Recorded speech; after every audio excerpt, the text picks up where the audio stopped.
right.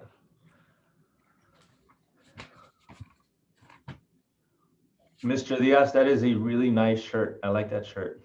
Thanks. It's real cool. Look at that. Look at that. So I think we're good to start now. Um, I'd like to thank everybody who's joining us right now on this stream, and of course our guest artist, Mr. Bernardo Diaz. The reason we're here today, I'm here to his watch. exhibition Paper Trails. It is available on our gallery webpage. Please do take a look at his artwork. Before we begin with any of the programming, I would like to acknowledge the fact that you know we're uh, we're in the middle of a pandemic, and one of the ideas in hosting this artist talk in this manner was with that in consideration. Mr. Diaz would typically be in our gallery space. We have a beautiful gallery over in Building B. He'd be joining us, and you would get a chance to meet him in person. But with the consideration of safety, and it's not in our best interest to really host these live events, we thought instead of asking the public to come into the gallery, how can we bring the gallery to you? And this is the very first of, I hope, many installments in this fashion. So thank you for taking the time, Mr. Diaz, to help us and to display your artwork with us. I'd also like to thank a few people that were instrumental in putting this exhibition together and this live talk, to include the administrative positions here at South Texas College. They were highly supportive. Dr. Chris Nelson, he was extremely supportive of the idea of hosting this live event. We also got a chance to go out there and record the artist live in Austin. Dr. Petrosian, Dr. Shirley Reed, and of course, our gallery assistant, Federico Gonzalez. He was working nonstop to help make this happen. He's actually on the call right now. Deborah Ellsworth, our secretary, a lot of behind the scene work. Really grateful to have that support. Heaven Mendoza, that worked with the flyer, our art faculty, that was also highly supportive of this idea, and of course our wonderful students here at STC. A brief introduction of Mr. Diaz. Bernardo Diaz is an artist, educator, and administrator who resides in Austin, Texas. Diaz received his MFA from the Meadow School of Arts at Southern Methodist University. A first-generation Mexican-American, Diaz was born in Rochelle, Illinois, and spent his formative years in Eagle Pass, a southwest Texas town on the border with Mexico. Diaz's work explores the notions of identity and currently works around three conceptual frameworks: embellishment, omission, and revision. Diaz is vehemently non-committed to a specific medium, and his work manifests in the form of paintings, drawings, collages, text, and socially engaged projects and grassroots organizing. Diaz has also worked alongside various art organizations, including the Public Art Selection Committee for the City of Dallas, Art Love Magic, Big Thought, and is a critic for Peripheral Vision Arts, an online journal focused on emerging artists. In 2013, Diaz was included in the Dallas Pavilion, a tongue-in-cheek exhibition in print that debuted at the 55th Annual Venice Biennial. In 2014, an essay and selection of Diaz's work was published in Aztlán, a journal of Chicano Studies at UCLA's Chicano Studies Research Center. He currently serves as an assistant professor of art and assistant department chair at Austin Community College. Diaz loves his two pet dogs, who he promised to mention in his bio, and their names are Trixie and Loki, which you will have the pleasure of meeting today. Like I said, myself and Federico, we went out to Austin, and we had the good fortune of recording the artist in his space, in his studio, at his home. We talked about his artistic practice, his theory. We shot some video that you won't see today. It will be available on our gallery webpage, to include his artistic process. You see the work that he's making today. You'll see how he actually constructs it in the video. But like I said, it would just extend the artist talk, and I'd rather we save the time allotted for today for Mr. Diaz. And so without any further ado, Mr. Diaz. Hello, Luis. Thank you very much for having me and for taking some time to visit me here in Austin along with Rico. It was great to see you. If you don't know, Luis and I were in grad school together back in A&M Corpus Christi, and we shared a studio space in this giant warehouse where they had housed all the painters away from the rest of the artists. No nos querían allá in A&M Corpus Christi. So what I'm going to do is I'm going to go ahead and launch my PowerPoint real quick. And remember that we are in the middle of a pandemic.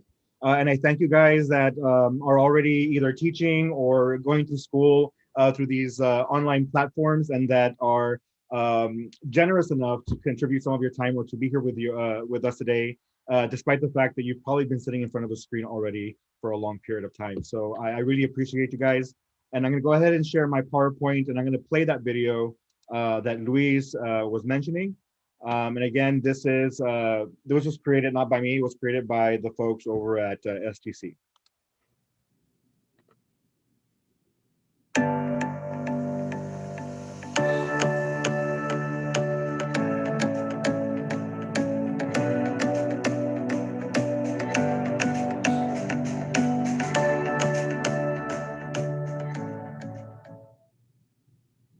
Words are fleeting things.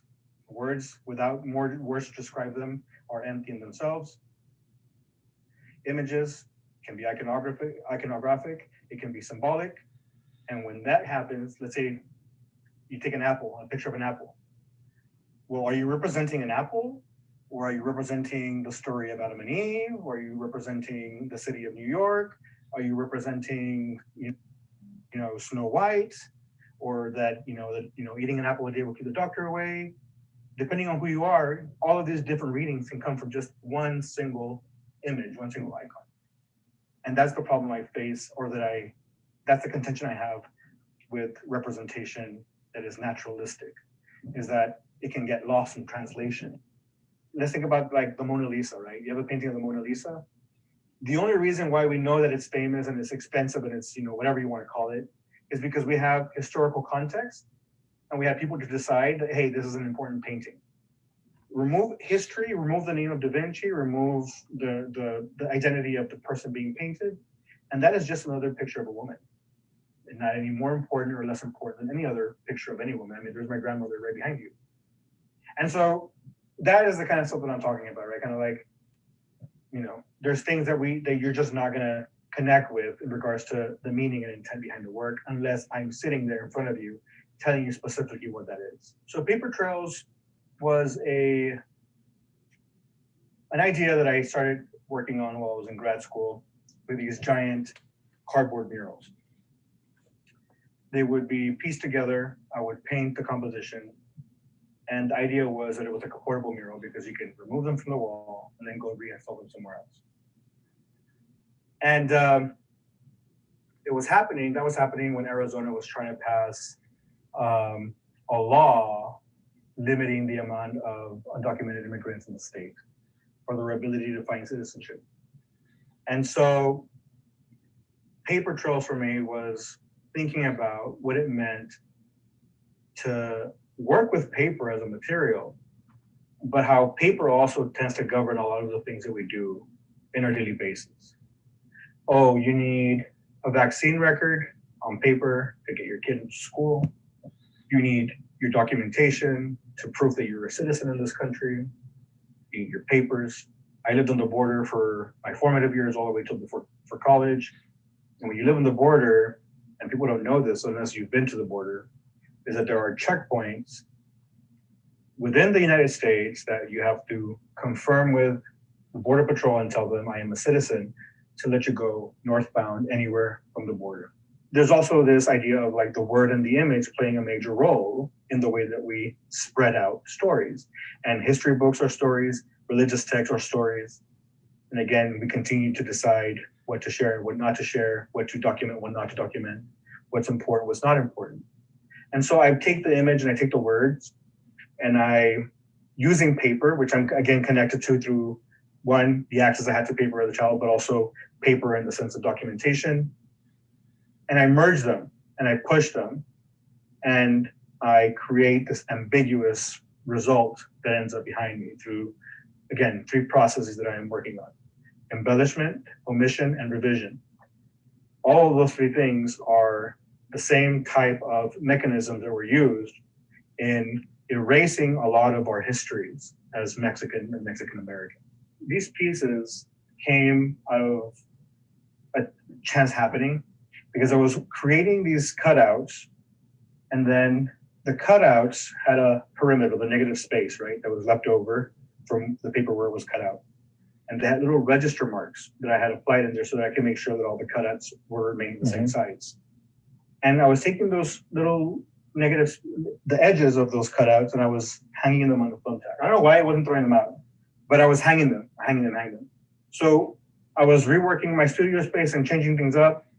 And then I'm grabbing those and I'm stacking them on the table as I'm taking them off the wall. And then I saw what was happening when they started to overlap. And that was happening randomly because I wasn't hanging them in any particular order.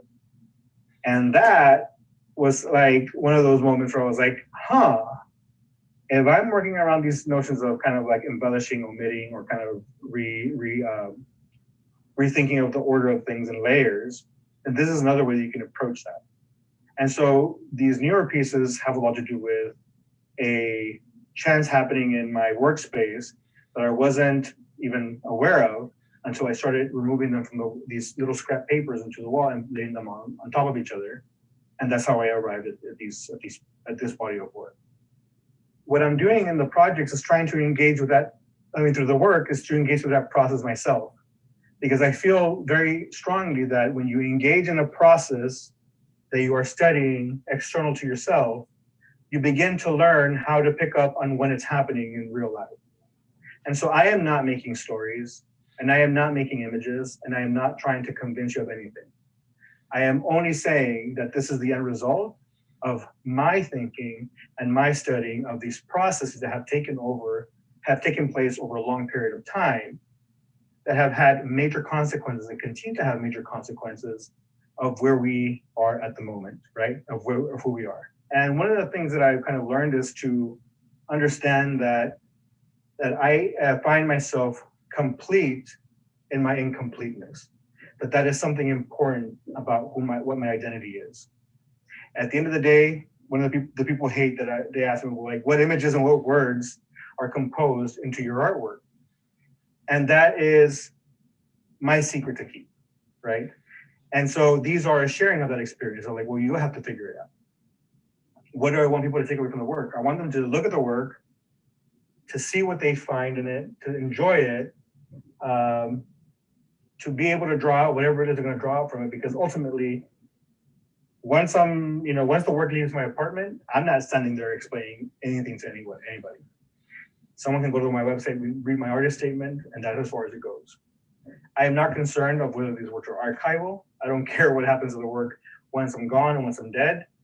I'm not trying to influence people to think one way or another through the artwork itself, because what I'm trying to do is to push away from situations and circumstances that say, this is the way you should do things, or this is the way you should think about certain subject and topics, because each individual should be able to pursue those thought processes on their own and to find to their own conclusions on their own, so long as they're not harming anybody. One of the things that I tell students at the beginning and at the end of the class is everything in our world has been created. Everything in our world at some point has been recreated.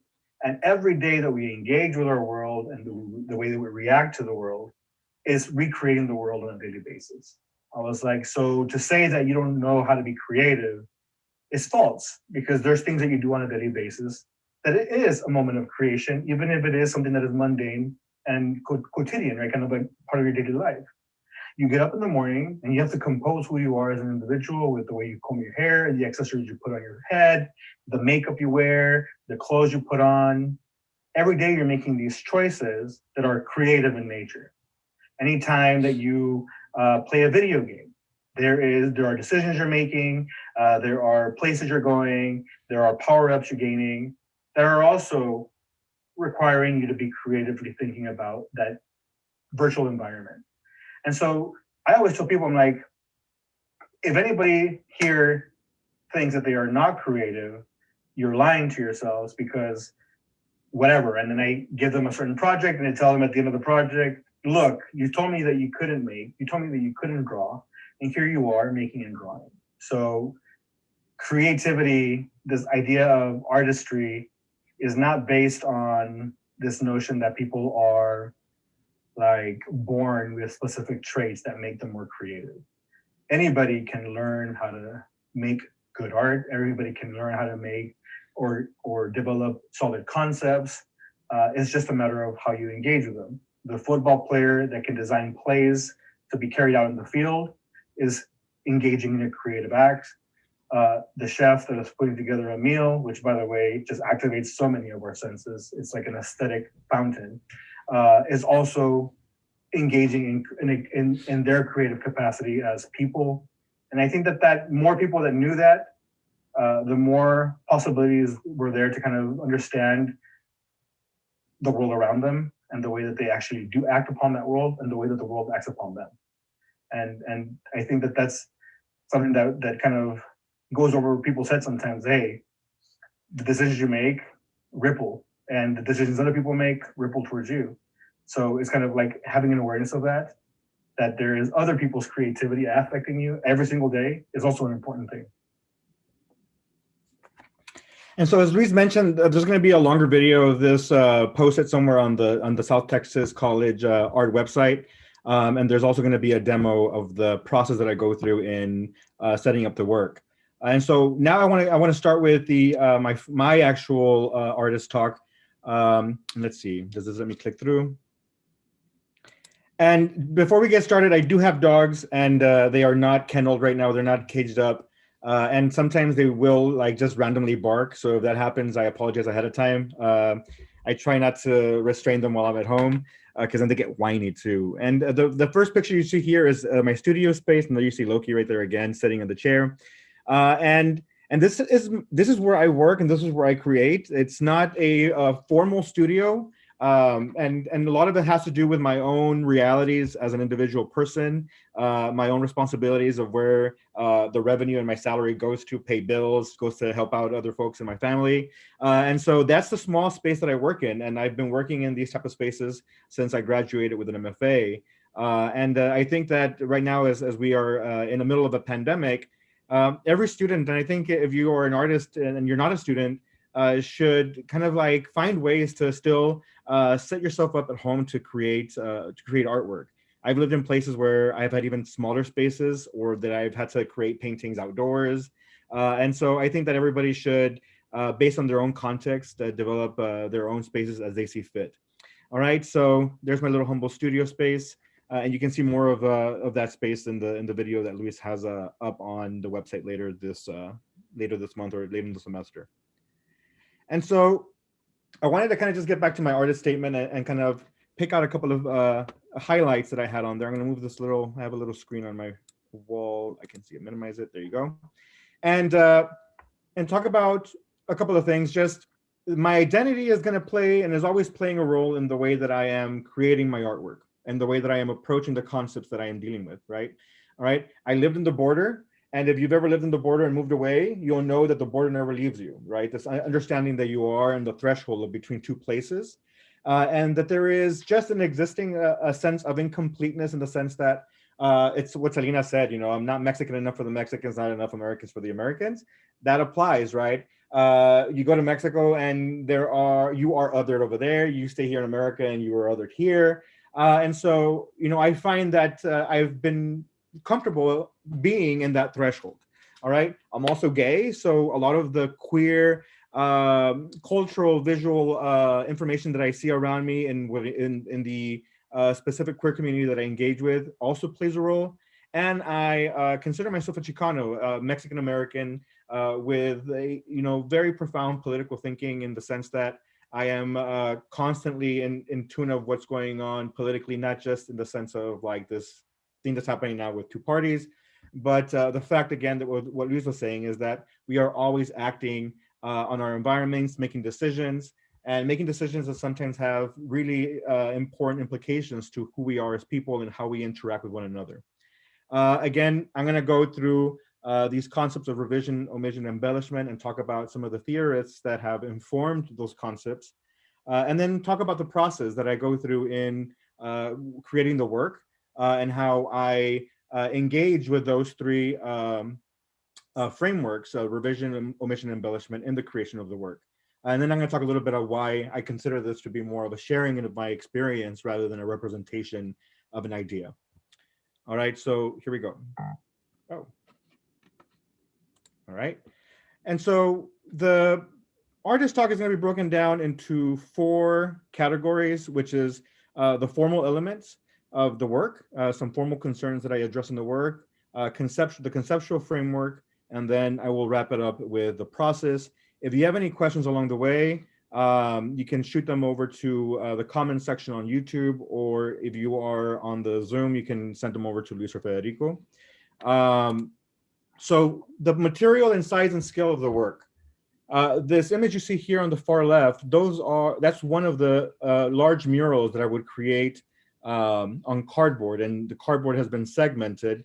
And then I would just get chunks of cardboard segments and I would screw them onto a wall and create specific forms. And I wouldn't pre-plan what was going to go on those forms. That happened after I had already decided what the organic shape was going to be like. And these were pretty massive in size. This is one of the smaller ones, and it measured around 7 feet by 8 feet. But I made some that were 12 feet by 24 feet, some that were 11 by 30 feet. And they were great because it allowed me to work with a material that was accessible, and that process was also accidental. I used to paint on canvas, and I had these giant chunks of cardboard on the wall where I would test out colors and mix colors and see how they would work whenever they were applied on top of each other before I used them on a canvas. And slowly but surely, that turned into the surfaces of choice. Instead of canvas, I began working on cardboard pieces instead. But again, there are certain realities that you need to consider when you're an artist and you're going through art school, right? First of all, the art school environment is an artificial environment, that you are supplied with a studio, that you're supplied with professors that give you critiques, that you are given, sometimes funds for materials.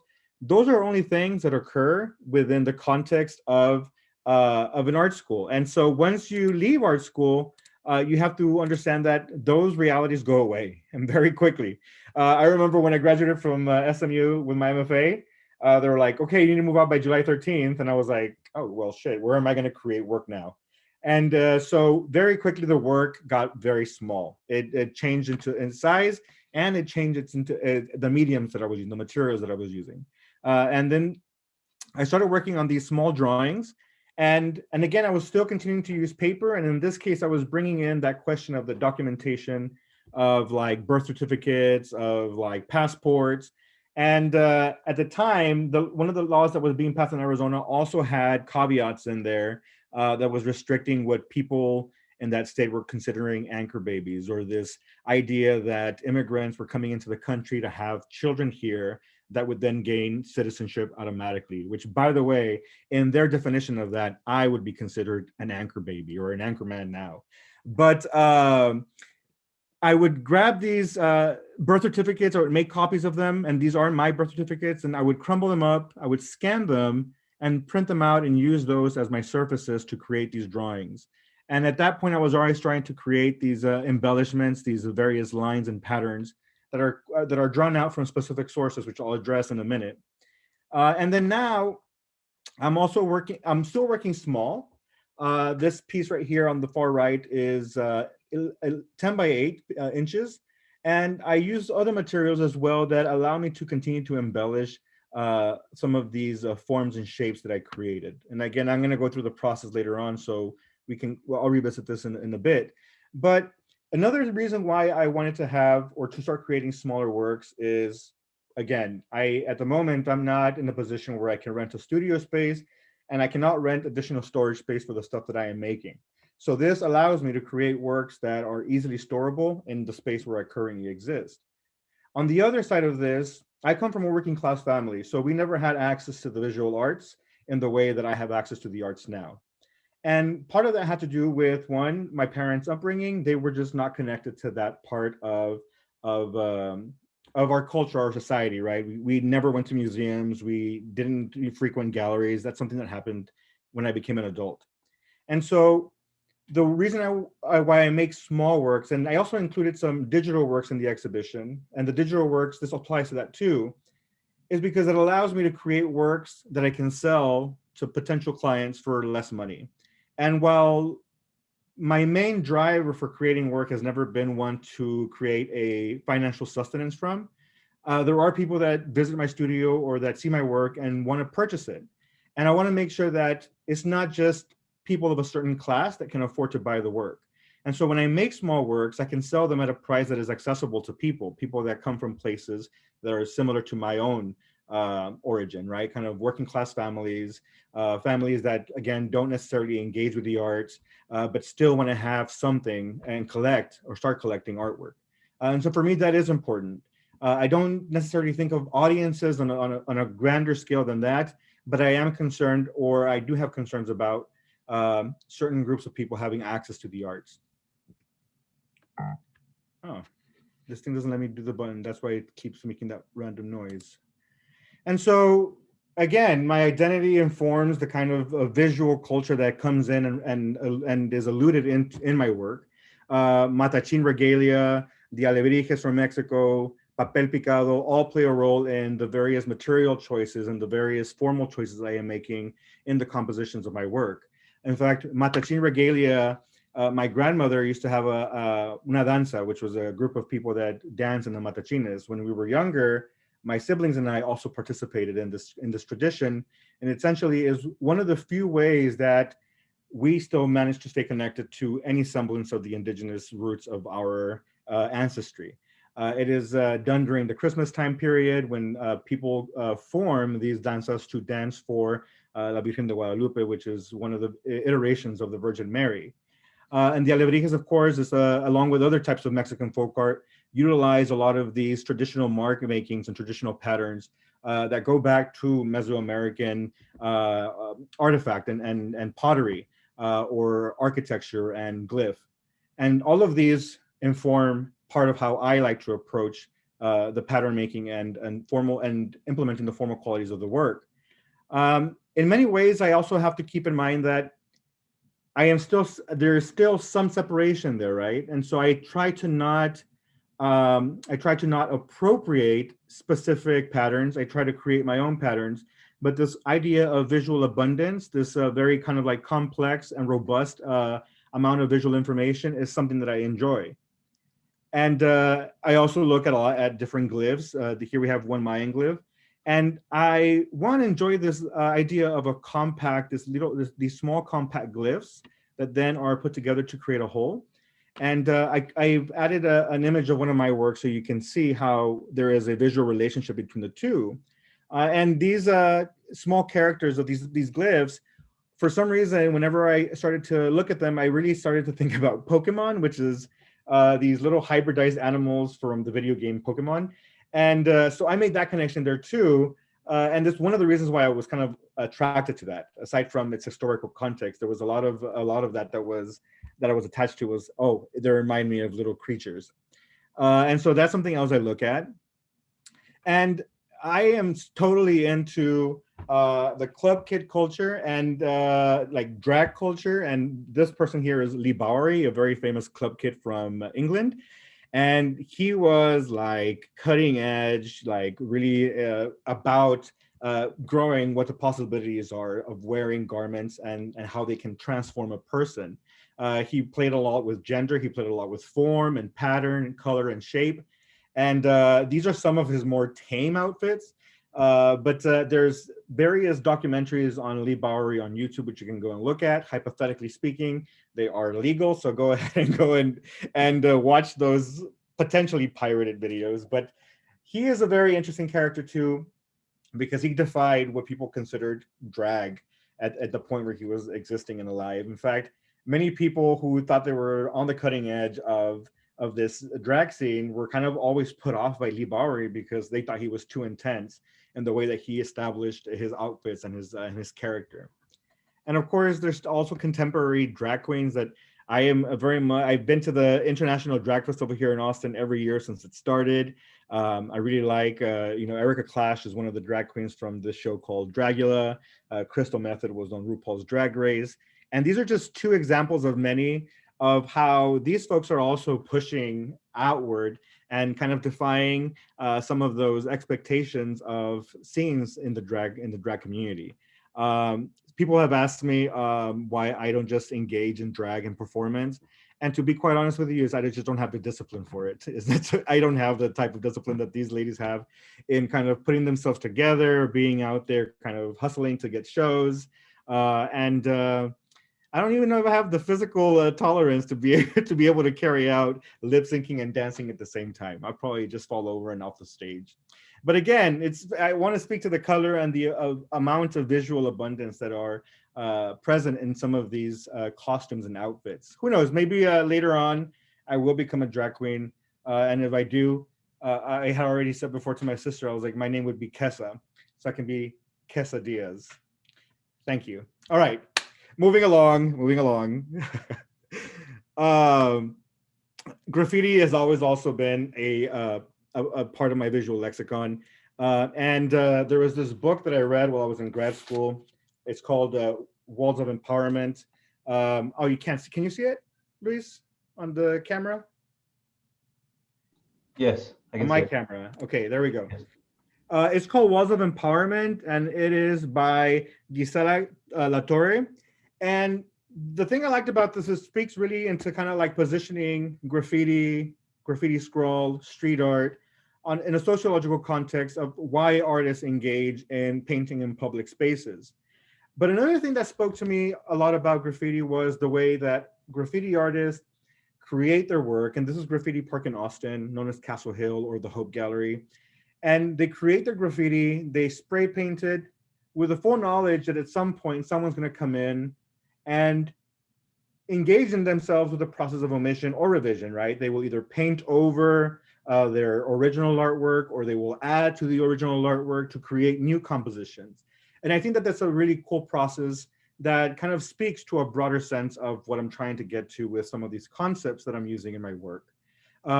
Here, of course, that is a willing process, right? People know and engage with graffiti and paint on walls with the understanding that, yes, it is beautiful. Yes, some of these compositions are extraordinary, but there's always going to be the possibility that someone's going to come up and then paint over your work. That is a given. Now, let me move along. Now, my conceptual framework is informed by 3 dead French guys that like to smoke. The first is Jacques Derrida and his ideas presented in Archive Fever, Roland Barthes' Death of the Author, and Louis Althusser's Ideology and Concept of Interpolation. And I'll explain that in a bit. And so these 3 guys I've read over and over and over again. I continue to understand their writing and their ideas in more nuanced ways as I re-engage with them. And I think I'm going to continue to kind of engage with their ideas as I continue forward with the development of my work. And so let's talk a little bit about each of them. So Jacques Derrida wrote Archive Fever, and he presents a couple of ideas. And of course, at the risk of being reductive in the way that I explain these, I do want to make sure I keep time in mind. Let me take a drink of water. And so he talks about several things having to do with the archive. And what do we mean by an archive? In my view of how I read his work, I'm thinking that archives are historical text, religious texts, and any cultural works that we still engage with today, that is artworks, music, fiction, and film. And he says that archives are always created with specific intentions by specific folk, right? And that those archives are also created for an imagined receiver by the archivist, this person over here with a little book. That's why he's the archivist. He has a little text. All right. And then he also explains, though, that the archivist cannot predict who's going to access the archive, who is going to read the archive and interpret it. He also doesn't know how to predict or can predict when the archive is going to be accessed in whatever period of time since it was written. And so what I've learned is that through history, all of these historical texts and religious texts have been written by, again, specific people for specific purposes and for specific reasons. And a lot of other types of archives, whether it's pre-Columbian manuscripts, whether it is, glyphs, specific hieroglyphs, have been destroyed and have been erased through the process of conquest and dominion. Colonialism has played a big role in that. But even in an example like Hatshepsut, one of the pharaohs in Egypt, we didn't know about Hatshepsut until pretty recently because the person that took over her after her as a pharaoh destroyed any hieroglyph that mentioned her, destroyed any idol that was created for her. And so we didn't even know about her. So that is the type of erasure that I'm talking about. So in the current context of what we're living in, when we have debates about, hey, should we have multicultural studies in schools, or should we have Chicano studies in schools, or African American history in schools? And this is a debate that we have. This is an actual debate. And in certain jurisdictions, in certain municipalities, they're making decisions that no, we're not going to have Chicano art, or no, we're not going to have a certain type of history taught. And that is a form of erasure. And so that's the first concept that informs my idea of kind of like this notion that this information, again, is archived for specific people with specific intentions, and that oftentimes the person receiving it can change the interpretation. This brings me to Mr. Barthes. Now, Roland Barthes wrote an essay titled The Death of the Author, and it has nothing to do with killing authors or murdering authors, I promise. What he is implying in his essay is that the author writes, again, the book with specific intent, as mentioned in the previous slide, but that the reader also has specific contextual experiences that are also going to affect the way that a text can be read or interpreted. All right, so through the span of time and geography, yeah, you get some semblance of what the artist might have intended or the author might have intended, but you also bring this other picture into the conversation that affects the way you are reading the text, the way you are interpreting the text, and the way that in some ways you are also visualizing the text. And that is a problem of revisionism, right? That's a problem of, say, folks denying that the Civil War had to do anything with slavery. They go and say, well, it had to do with each state's rights and their economies. Well, the reality check is that the economies were based on slave labor, so it certainly had something to do with slavery. The revisions of Holocaust deniers saying that the Holocaust never happened, or the fact that people still have trouble in understanding that the way that we have treated the First Nations people of our country and essentially relegated them to what are reservations that are similar in nature to concentration camps, that those are also things that we are now kind of starting to acknowledge finally, right? Or what we're having in our experiences with switching Columbus Day to Indigenous Peoples Day. It is, again, realizing and trying to understand the consequences of conquest and the way that it has affected who we are today as a present people. All right, and then Louis Althusser's ideology.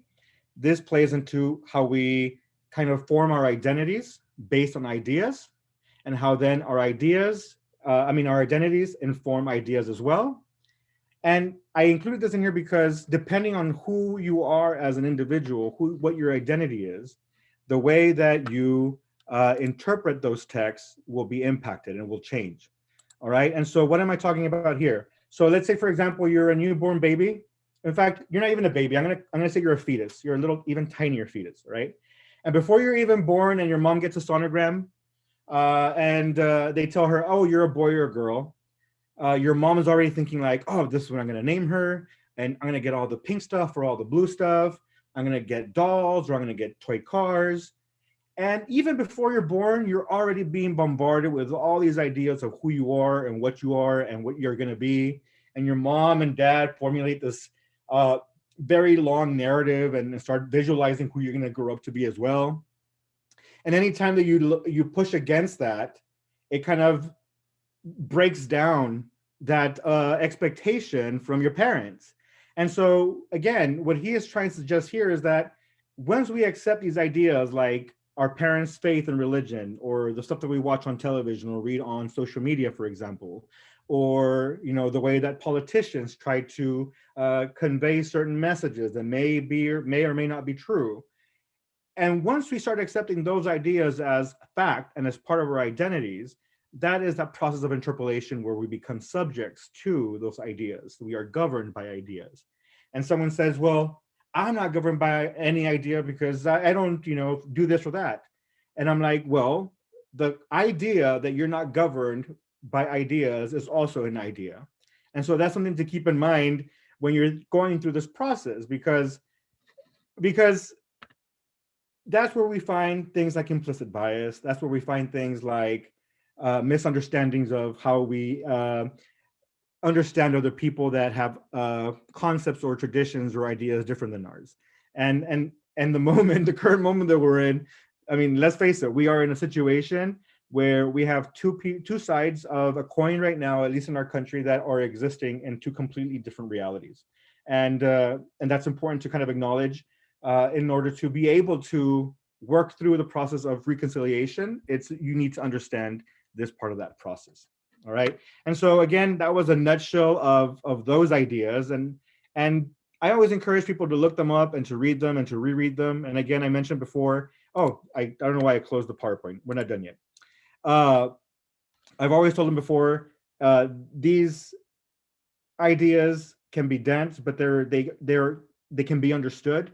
And you should be able to revisit them over and over again until you do. And that's something that I'm still engaged with today. And so part of the process, again, is going through the motions of engaging with those three mechanisms that I said have affected the way that our histories have moved through time, have moved through our cultures, and have affected the way we lead our lives, right? And am I trying to learn this process because I want to be an oppressor or I want to oppress other cultures? That is not it. What I want to do is I want to learn how these mechanisms work. And as I mentioned in the video, to learn how these mechanisms work is to understand what's happening around you and how to identify those things when it's happening in real life or in your lived realities. And so what do? I begin with writing, and you'll notice that this writing, it's actually two layers of writing that have been stacked on top of one another. So I've already obscured what that says. And here is an image, and this has also been run through not Photoshop. It's been run through Procreate, which is a similar software which allows us to draw on my tablet. And I have already modified this image. So in this image, you have about 4 different images that have been juxtaposed on top of each other.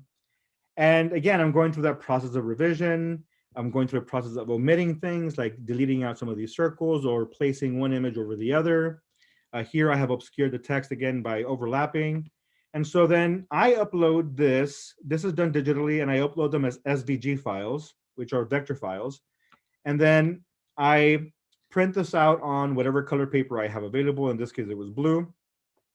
And what I end up doing is I place this paper on a plotter or a cutter, a paper cutter, and it's a digital cutter. I use this thing called Cricut, and it's usually used by ladies that like to craft for scrapbooking. And I say ladies because the places where I've gone to learn how to use the machine, it's mostly women and me. And so I run the paper through the machine, and I send the information of what I'm going to cut out through my iPad, and it's essentially like a printer. And it cuts out these little artifacts, right? These artifacts that are the result of the machine cutting out the text. And so by the time that it gets to this little fragment here, it's already kind of obscured the writing and obscured the image even further. And that's what I'm trying to do through this process of creating, is to obscure the origins of the writing and the image.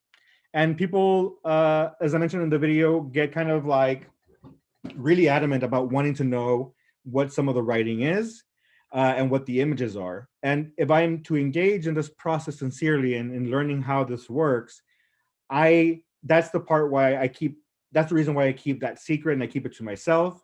What I can say is some of those images might be topical in nature, things that I'm seeing on the news, things that I'm seeing in my own personal life. The writing has to do as well with some of those things that are occurring on a daily basis, specifically when it connects to this idea of erasure, right? This idea of creating ambiguity from specific origin stories. And so in that process, I am also making decisions about what I get to keep in the composition and what I don't keep in the composition. And so I am left here with a series of fragments. Some of them are leftover pieces. In fact, let me show you my little baggie here. This is my little magic baggie of cutouts, and I keep all these things. I used to throw them out, but remember that I discovered that I shouldn't be throwing out trash because it might become art. So that's the reason why I keep them in a little Ziploc bag. And this is just one bag of many. I also have a whole box full of things.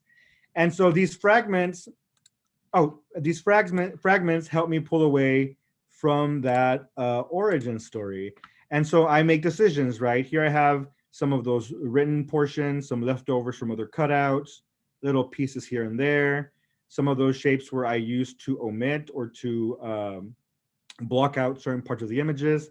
And this particular piece only has 2 fragments that are actually have a printed image on there.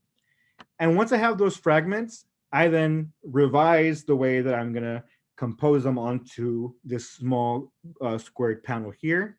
This is an 8x8 panel, 8x8 inches. And I'm making decisions. How am I gonna arrange these? Essentially, they are puzzles that don't have solutions. So once I have an arrangement and composition that I like, I photograph it because that photograph is gonna serve as my guide on how I'm gonna reassemble them and adhere them to the small panel. Most of the fragments are adhered with super glue or with Elmer's glue. Some of them have adhesive backing. I also tend to use vinyl, washi tapes, and that kind of stuff to adhere to the surface. And then here I have a finished composition before the additional embellishment. And once I'm done with that, then I go in with all the different mark makings, all the patterns, some of those pen marks. And in this case, I rotated the piece from its original context here, and I added at the last minute some of these brown fragments as well that I wanted to throw in there. And at this point, yes, I have a conceptual framework, and I tend to think the work is very conceptual in nature, but I'm also an artist. And when I first got into art making, it was because I enjoyed making and thinking about color, thinking about line, thinking about shape. And so I reserve my right as an artist to make some of these formal decisions and to have fun with the work as well. All right. There have been questions before also asking me, well, Bernie, why don't you use like Chicano iconography, like lowriders and bandanas and that kind of stuff? And I really enjoy that kind of work. I'm going to be honest with you. I do enjoy that work. But if we go back to the way that we understand work and the way that our context has a lot to say with how we interpret that work. There was this one Chicano painting of girls with like really short shorts and their tank tops, and then cholos with their baggy pants and their like big old shirts sitting next to a lowrider car. And when I see that, I see something that is very familiar with me culturally speaking, because those are my friends being depicted in a painting. And I think it's fantastic. I think it's great. That's the lowrider car show that we used to go to when we were kids. And so I'm very familiar with that culture, but I know that if someone else that is not familiar with that culture and is not familiar with the way that we would dress or the way that we would carry ourselves, and they looked at it, that they would see a completely different story and a completely different narrative that would not only be separated from its actual intended meaning or depiction, and in many ways it would, they would have derogatory feedback about what they were seeing. And for me, that's the problem. And that's why if I can avoid using iconography that is related to Chicanoism, it's better. And better for me, I'm sorry. And one of the things that I was telling Luis when we had our interview was, at the end of the day, I personally don't feel that the images are the way to address certain political realities, certain social realities. There are certain things that go towards the more propaganda end of things. Some of it is good propaganda, some of it is bad propaganda. But there's other ways and other art processes like social practice work, community arts work, that allow me to engage in more political activities that I try to avoid in the work itself, in my studio work. And I like to keep those separate because those are two different processes and two different ways of approaching specific problems, right? And what I do formally in private is different than what I do in those communities that I work with publicly. And I like to keep that separate. Let's go to the next slide. And so again, in trying to remove the context, the original context of the image and the words that I use, and to arrive at these pieces that I create, I also play a lot with the titles. And people ask me, what do the titles mean? And they have absolutely nothing to do with the original writing or images that I use. In fact, I use them as an additional tool to make the work even more ambiguous.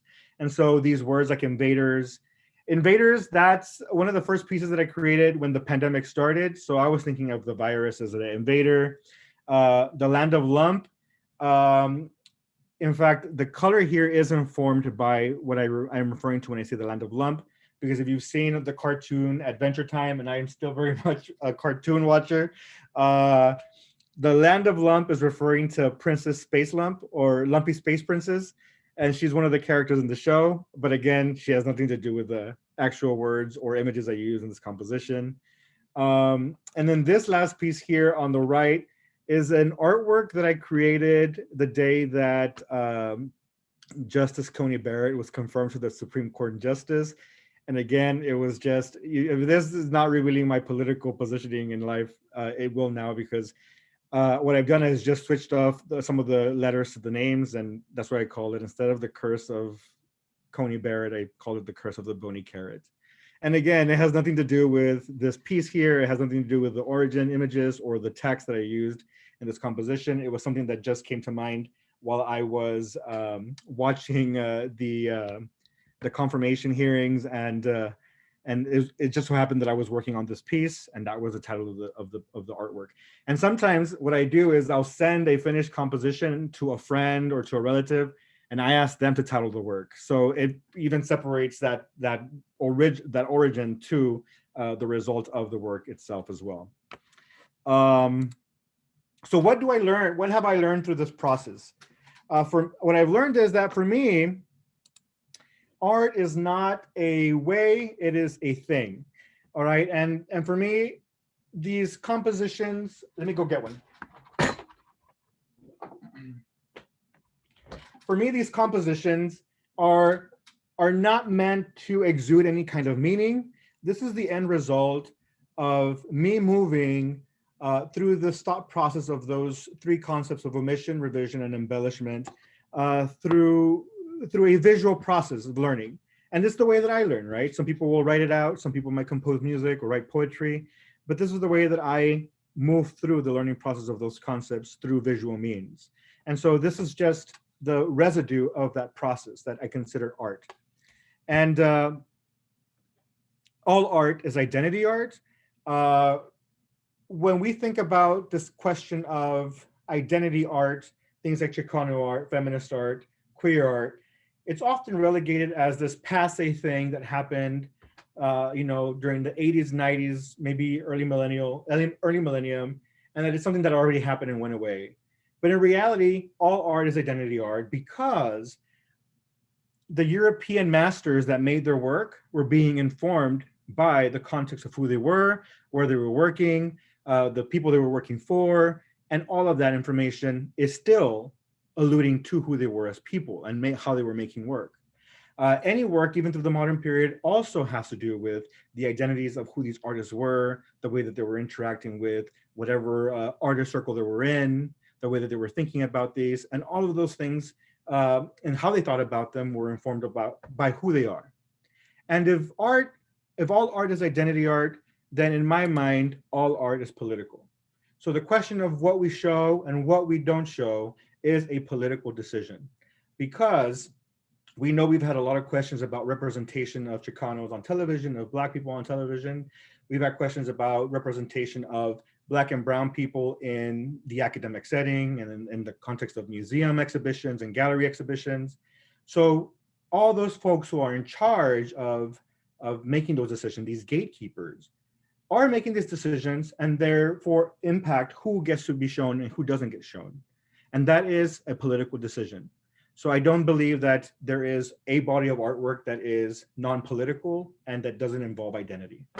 And the other thing I've learned is that there isn't such a thing as objectivity in art, that you cannot separate who the artist is from the objects that they make or produce, or the objects that result from this artist's process. This idea that you can turn off all of those things that make up your identity, that you can turn off all of those things that make up your thinking about certain topics and issues is, I don't think it's a possibility. I don't think that exists in the art world. I don't think that exists anywhere really. I mean, the whole thing about Justice Coney Barrett was the question of whether she could be a solid justice without bringing in some of her own cultural realities. And there's a huge belief that she's going to be making certain decisions that affect some of us more than others based on her ideology, based on who she is as a person. Because how do you turn that off? How do you say, I'm not going to think of that topic or that theme in that way? And then finally, remember that I'm trying to learn a process here. And what it has taught me is that erasure is still happening. That erasure is still occurring on a daily basis, right? When they create a census, a decision about the census that doesn't include trans people or gay people, they are erasing those people from existence. When they make decisions about which votes count or which votes don't count, that is a process of erasure. And very recently, I had an experience just yesterday. Several colleagues and I were on Facebook and we were sharing out a poem by Zoe Leonard, I Want a President. And Facebook picked up some of the words and decided that it was offensive and decided that it needed to be censored. And so not only were the posts taken down, but we were also booted off social media at a time when we're using social media as a tool to communicate with colleagues. And so I'm off of Facebook for 30 days. I'm in Facebook jail, book me. And they, again, erased this poem. And I decided, since they erased the poem from Facebook, and since I can't go on Facebook right now and share it again, that I'm going to read the poem for you guys here today.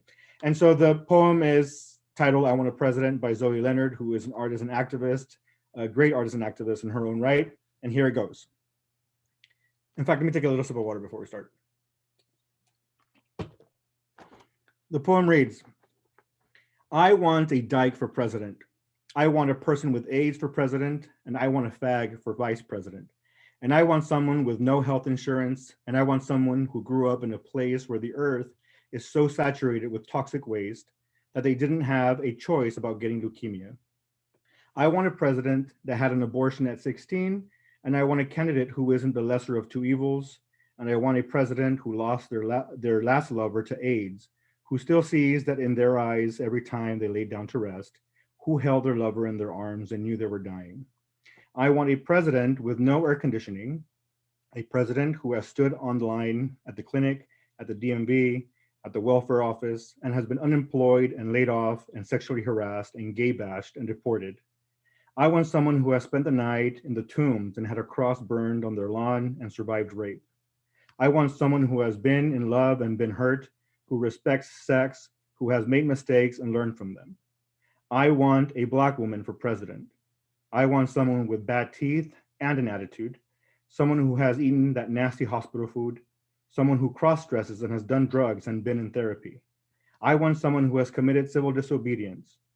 I want to know why we started learning somewhere down the line that a president is always a clown, always a John and never a hooker, always a boss and never a worker, always a liar, always a thief, and never caught. And with that, I end my presentation. Luis, I don't know if you got any questions for me. Thank you so much again for allowing me this opportunity. On behalf of everybody here, I think Thank you. that was powerful stuff. I've already received requests for that poem. Oh, If you good. would be kind enough to send me an email with it. And I think you touched on a lot of topics. And one of the things that I found most fascinating about what you talked about, it was calling attention to our own knowledge base. Like through your process of creativity, you're also calling attention to what we understand to be true or false. And I think that also has a lot to do with critical thinking, which I feel the basis of creativity relies a lot on thinking critically. So it's conceptual in nature, your work, but aesthetically, I just think it's beautiful and structurally, formally sound. I thank you. I do have some questions that have come in. First one is from Ernest de la Cruz. He saw in some of your artworks you were using circles to distinguish the fragments. Do you use circles to distinguish the fragments out of many? So the circles I started using as a way to obstruct and omit certain parts of the composition. And I do that in two ways. I either do it digitally whenever I am working on the image. So let me go back to that slide. I do that digitally by doing that, right? But I also do it in the cutouts. And I have these little hole punchers. And one of the reasons I use those dots too is because it is a very generic, familiar pattern, polka dots. I've started recently using squares and triangles too. And I believe that those are just used because they're basic shapes that everybody's familiar with. But yeah, I do use them as a way to embellish, to omit. And in certain compositions, let me see, in certain compositions like here, I use some of the chunks that have been cut out from other pieces to also omit and to embellish the works.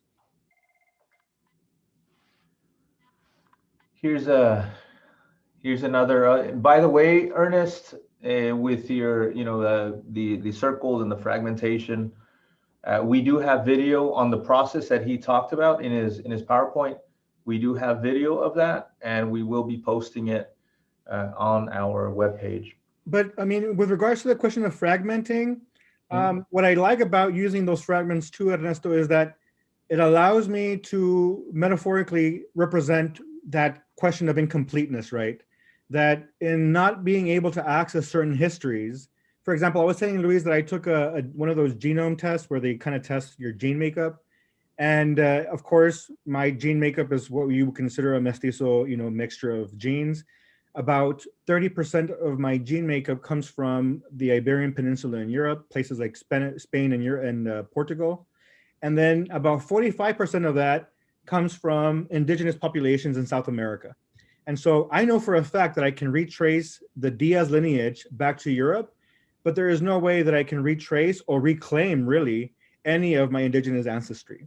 Even if I know what tribes or tribe I came from or my family came from, it's not like I can go there now and say, oh, I want to be part of your tribe, because I've already been separated from that through history, through the time that my family has been around. And so it's not really necessarily about reclamation, but it is about thinking of the fact that even in these fragments, you can arrive at a complete whole. And that is the compositions on the surface of these works. So the circles literally like holes, you're saying? No. Like it arrives at a whole, like at an entire being, an entire thing, a completed thing. I have. I'm going to say these two. They're kind of related, from Isaías Ibarra and from Giovanna Plasencia.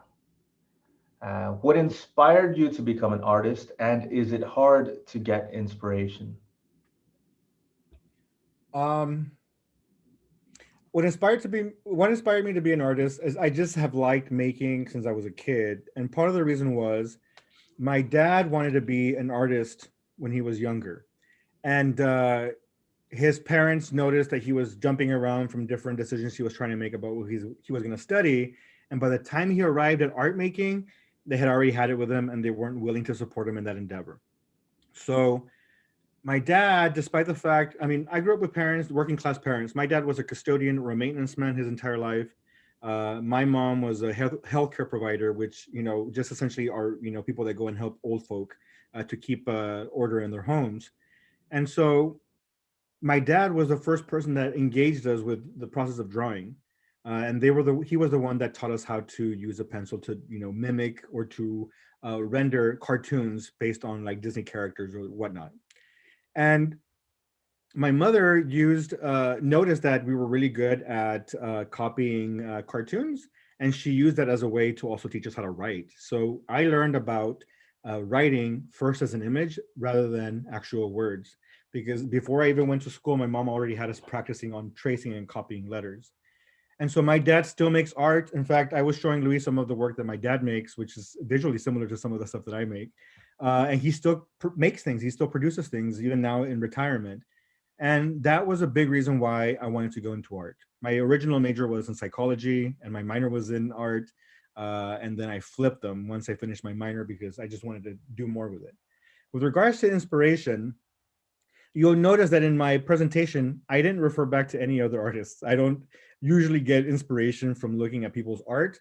I think it's great to have a solid understanding of art history so that you know where you're going by understanding where this practice has been. Uh, but uh, but my inspiration is everywhere. I mean, just kind of one of the wonderful things, and I was recently hired to be a professor at ACC, which I absolutely love. And whenever you teach art appreciation, I teach art appreciation for ACC is you're constantly reviewing the formal elements and the principles of design, and so you see them everywhere. You see them in the trees and the way they intersect with one another. You see the lines of power lines, of markings on the street, on fences. In fact, I'm looking at some shadows right now that are pretty damn sexy. But but yeah, I try to find inspiration wherever, whenever. I told Luis that my first foray into this idea of writing as art or text as the foundation for drawing happened because I was being a nuisance to one of the substitute teachers in elementary school. And she told me to draw something. And I was like, I don't know what to draw. And she's like, just write your name over again 3 or 4 times and then fill in the circles with color. And that's what I did. And I got a little composition out of it. And that's where, that's where some of these things still are playing a role in my art making. But otra cosa que le dije a Luis is, if you're serious about being an artist, then be serious about being an artist. Not about selling work, not about getting into galleries or museums. If you can do it, do it. Absolutely. If you can find a way to get a gallery representation, you should definitely go that route. But that shouldn't be the intention of why you are an artist. An artist is here to really kind of think about the world and to represent the way they perceive the world through visual means, right? And part of that does require a certain level of discipline. Porque yo no todos los días, I don't want to be working, I don't want to make work every day. And sometimes I don't feel like it. Sometimes I feel like, chingao, this is just more work and I don't want to deal with it. I don't know how, but I still engage with it anyway. And what ends up happening there is that it lets me work in a situation where I'm less inhibited about a specific final piece or a final composition. And it opens up the possibility of different ideas coming into the work. So it's holding my ideas that I'm currently working with firmly enough, but not so firm that you're not letting in other visual information that's around you on a daily basis. Thank you, Mr. Diaz. Sure.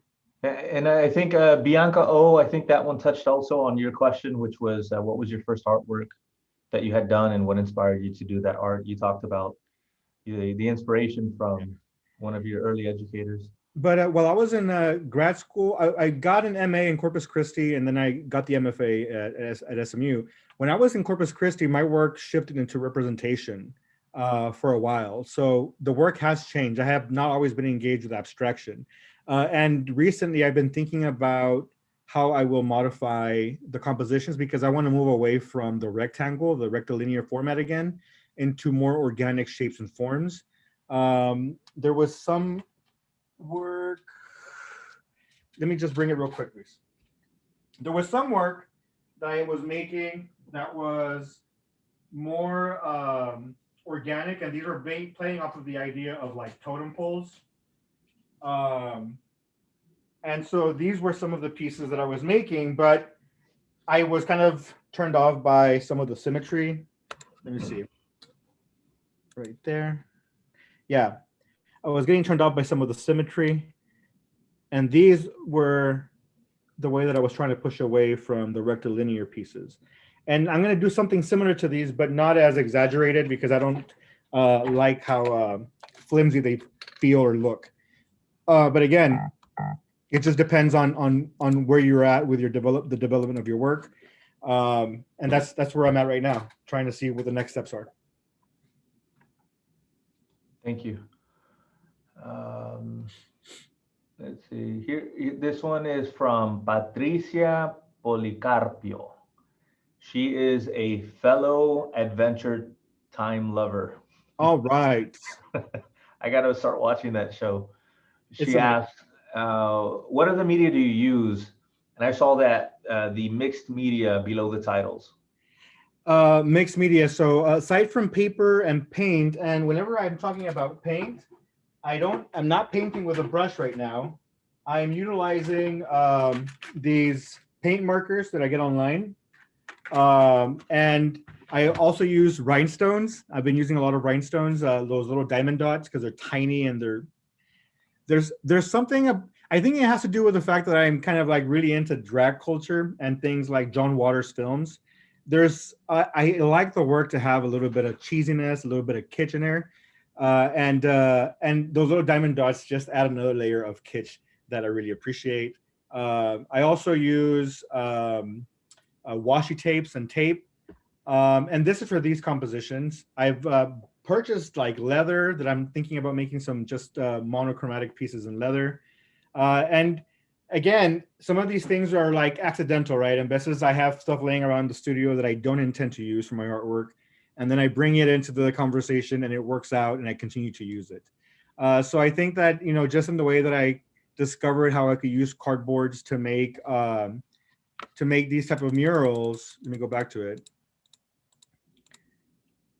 To make these type of murals, it was just by chance, you know, in the same way of how I layered those compositions. That was also by chance that I was removing stuff off the walls and layering them on top of each other, and it created this really nice composition through a random process. It's just being open and making sure that you're not dismissing anything that might be happening in your studio or in your workspace that may inform how your work may develop further. Thank you, Patricia, for that question. This one is from, thank you, Bernie. This one is from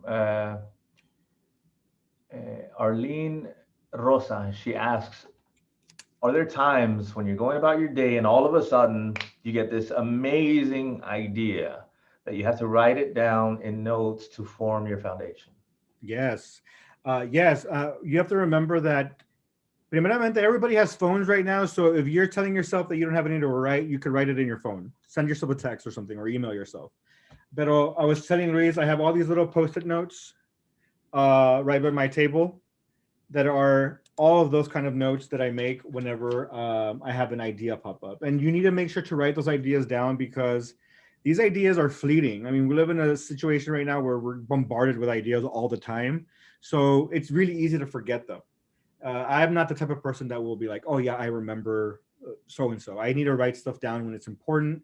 And if it's like a visual reference that I want to keep, I just take a picture of it and I print it out later and I include it in my sketchbook. So I have about 3 different binders that are essentially like little archives of just odds and ends, little pieces of fragments of work, little ephemera that I've collected over the time. Sometimes it's like packaging and boxes for like different products that I like the color scheme or I like some of the design elements of those works. And I collect them and I save them. So yeah, I try to annotate or collect images as I'm going through my daily life. Yeah. Arlene, and he's very much telling the truth. If you, in his apartment, he has a whole bunch of little Post-its everywhere. Yeah. with handwritten notes. This one's from Taylor Sweet. Will you ever change your artistic style in the future? Well, it tends to, I mean, I think that if you're here, yeah. So my dilemma sometimes, my dilemma with kind of like jumping into a gallery situation is that sometimes you are overtly influenced to keep working in a certain a process or with a certain stylistic approach so that the person that's selling your work can, you know, market it easier or market it better. But the work itself, as the way I understand my process, is the work is constantly changing visually. I mean, if we go back to the, I don't know why this thing is so annoying. If I go back to this image here, those 3 are conceptually similar, but I feel that representationally, I could show this in 3 different places, and I could name myself 3 different names, and they will think that it's 3 different artists working on these compositions. So over periods of time, the works do change. And if you go to my website, you can see how my recent body of work has changed from some paintings I was doing on paper to some cutout compositions that had 0 embellishment on there, to some more randomly layered pieces, and then the current body of work. So yes, I imagine that the work is gonna change over a period of time. In fact, what I was saying, Luis, también, is that these digital files that I create, these files right here, are saved as SVG files, vector files. And what's cool about vector files is that you can blow them up to different sizes without losing any of that line quality. And my idea is that later on, if my own personal circumstances change, I can then create giant versions of these compositions, maybe even some immersive environments of those compositions. So yeah, I do think that you should allow yourself to allow the work to develop, but at the same time, spend enough time with a point of that development. O sea, no comiencen a brincarse, ¿verdad? O apurarse. There's no hurry. Spend some time with it, see what new problems it presents with regards to your approach, process, and medium, solve those problems, and through that solution, you'll probably develop the work further visually. I think you touched Jeretzi Arellano. She asked about your opinion on your artwork. Does your opinion on your artwork change the longer you look at it, and why? I think that's kind of related to what you were discussing right now. Yeah, it is. But with regards to the opinions, yeah, there's some of my work that I make and I completely dislike and I hate it. I'm like, oh, this is garbage. I still post it on social media because I think it's important for people to see your successes, but also see some of your failures. Because not every work that comes out of my space is work that I enjoy looking at myself or that I like. In fact, I was just making that kind of reference with these pieces, right? Kind of like these totem pole things. So yeah, I mean, my opinion does change. And then it's funny to go back to work that I was making maybe 5 years ago and see how it has developed and how kind of lame how kind of lame it is. I'm like, this is lame, get out of here. In fact, I was playing with this little paper that I had cut out, and I'm like figuring out how, like, when you bend it, it creates a different visual experience. That might be something I'll explore later. Yeah. Thank you, Bernie. Here's one from Elmer Ramirez. He asks, when did you start using drag as your inspiration? That started happening when I was working on some paintings on paper. But I want to make sure that you understand that I'm an original drag fan. I didn't start becoming a drag fan once RuPaul's Drag Race started. I've been a drag fan since I was in Corpus Christi. And part of the reason why I also like this idea of secret keeping, of not telling you what the images are, is because I understand what it is to be a secret too. Like, I came out to my sister at 21, then didn't come out to my parents until I was 25. And then I came out to my parents and we all jumped in the closet together and were like cuddled in there for about another 5 or 6 years before I really came out to everybody. And so it was at that point when I started kind of going more into like gay clubs and seeing the gay scene and interacting with drag queens and becoming friends with some of them, that I really started kind of bringing in some more of that robust visual information into the work, the color. I have several paintings hanging on my wall right now, and you'll see it in the video that Luis produces, the longer video, where there's fringe on the actual paintings. And again, I really enjoy kind of like this question of campiness, of cheesiness, of anything that kind of pushes a little against kind of these questions of taste and quality. I'm all about that. Yeah, you touched on color, Bernie. Yeah. This one's from Clarita Marie Fajutag. Does your selection of color unify your composition, or does it have a specific meaning to your artwork? No, it doesn't have a specific meaning, but I am a colorphile for sure. I really enjoy using color and playing around with color.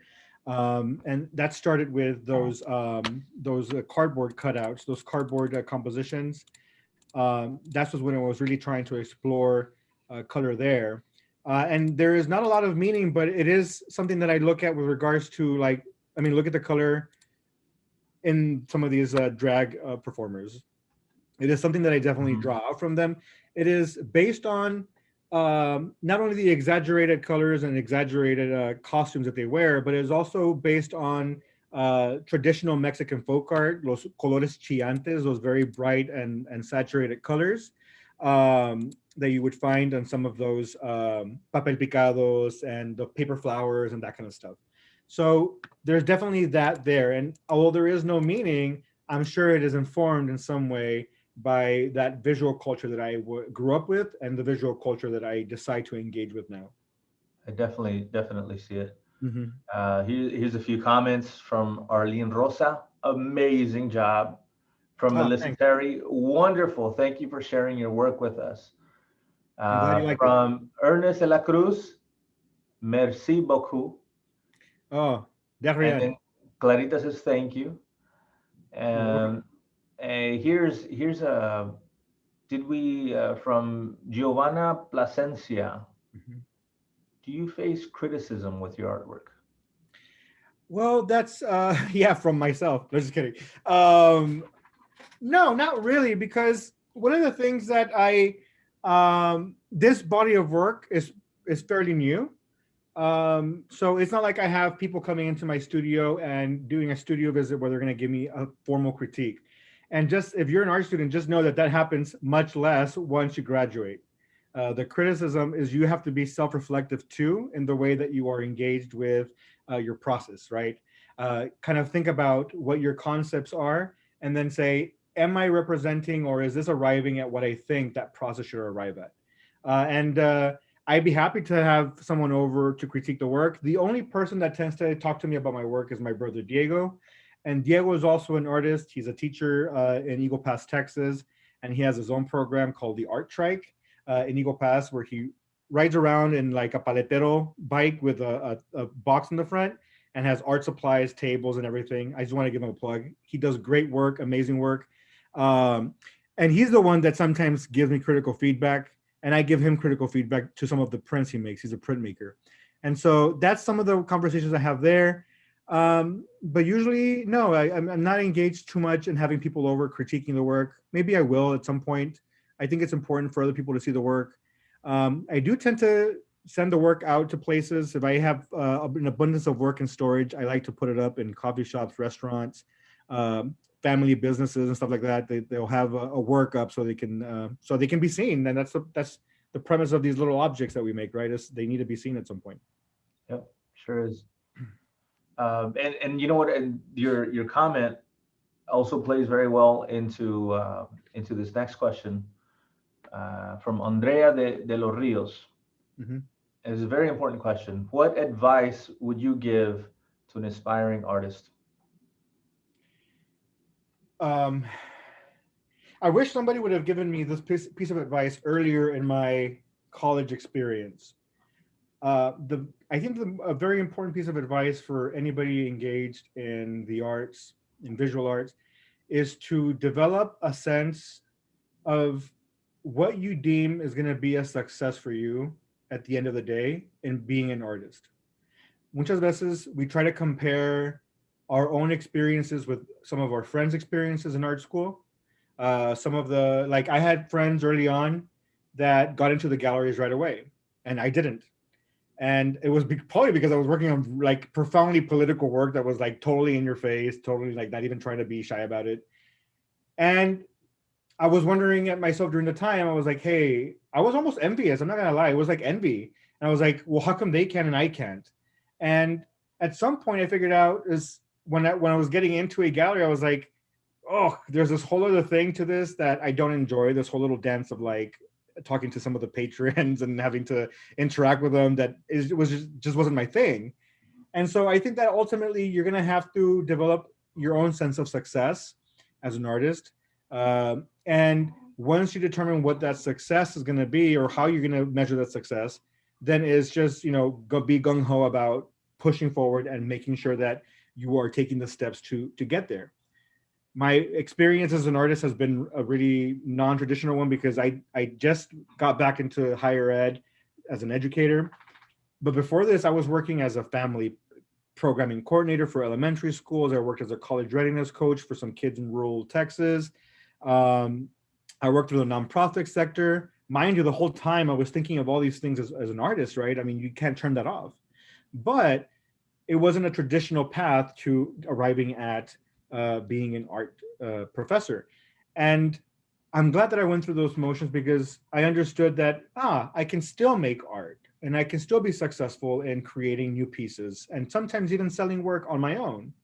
And one of the things I was telling Luis is you have to find sustenance for yourself too.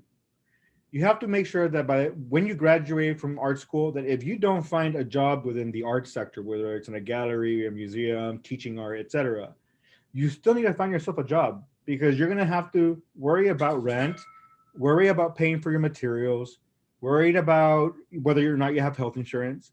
And there's tends to be this really romantic idea of like, oh, I'm the suffering artist, and the more I suffer, the better I produce. Trust me, you'll suffer just enough, even with rent, health insurance, and a job. All right, so don't buy into that thing, especially if you're a minority artist, like a Mexican American artist. There is enough struggle for you out there that you don't have to be worrying, that you have to worry about. I'm sorry, that has nothing to do with making sure that you have a job and sustaining your practice financially. It's well said. Um, I think we're coming to the end of the questions. I would like to say, for those of you that are still on the stream, if you kindly would give a thumbs up, a like on the video, if you would subscribe also to the channel. Our next art talk will be on December 3rd with an artist from Arlington named Dore Tarasi. And then we also have Mayuko Uno, which is going to be in early spring of 21. She'll be the first artist, spring of 21. You have a few more thank yous and fantastic job rolling in, Mr. Diaz. You're very welcome. It's been a pleasure. I did want to ask one final question for you, for Sure. students or anybody who's interested in contacting you. How do they get a hold of you? They can go to my website, and there's a little contact form on the website, and they can shoot me a message there. They can also find me on Instagram, social media. My IG handle is BDOther. So you can letter B, letter D, and the word other. You can find me there. You can ask me to follow you too, and I'll follow you. And but if you unfollow me, I'm going to unfollow you as well. Just an FYI. and hopefully you're out of Facebook jail already, right? No. I'm there for another 29 days. All right. It's a long sentence this time, so I'm going to have to figure out a way to stay busy.